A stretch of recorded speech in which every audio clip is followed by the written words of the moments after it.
was once a king who delighted in his court and in his subjects. But of all the people in his kingdom, he liked the court jester the best of all. Whenever the king was sad, his court jester would always make him laugh.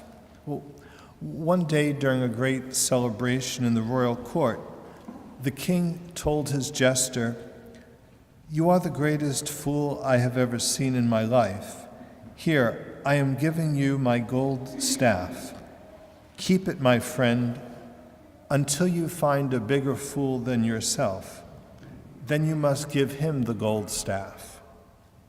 So the jester went out, searching for a fool bigger than himself. He went to visit village to village. He went speaking to one and to all. And years later, the king became very sick. The jester learned that the king was dying. The king was on his deathbed. The court jester returned to the palace to see the king. The king told the jester, "I am going on a long, long journey, a journey from which I shall never return." He was speaking about his death. The jester then asked, "Your Highness, have you prepared for this long journey?" The king's response was no.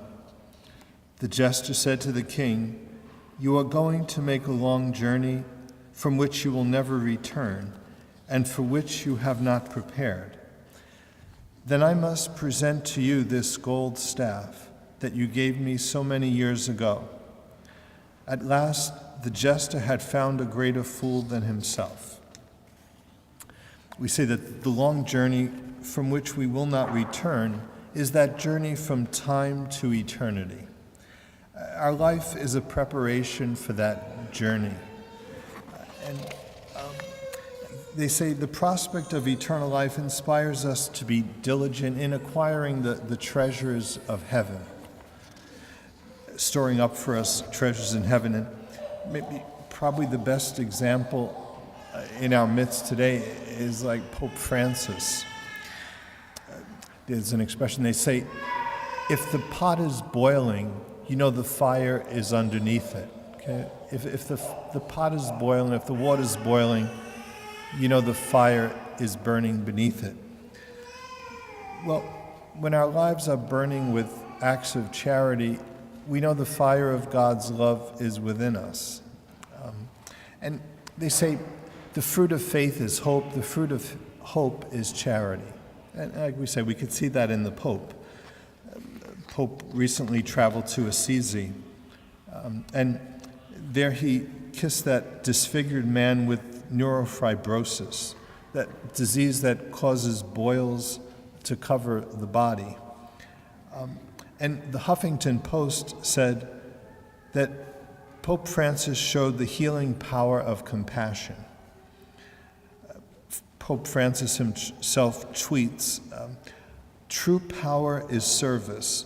The Pope must serve all, the poor, the vulnerable."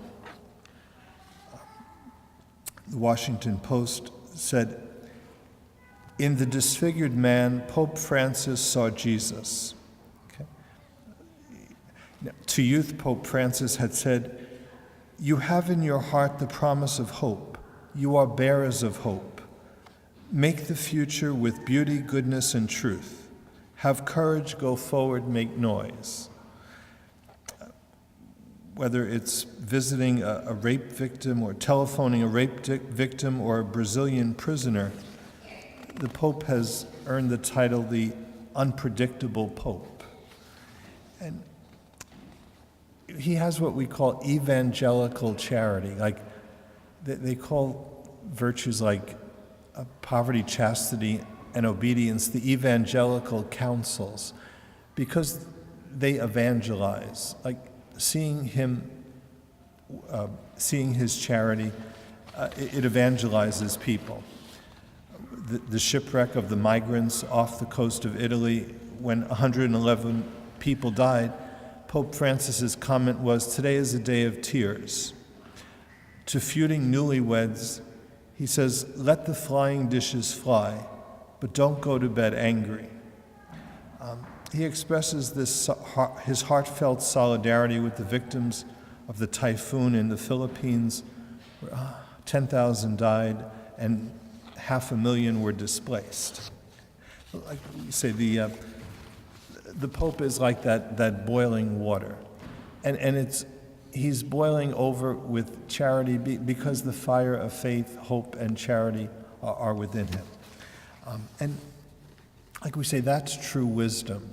Like the king in that parable was foolish, but true wisdom is to allow faith to produce hope and hope to produce charity.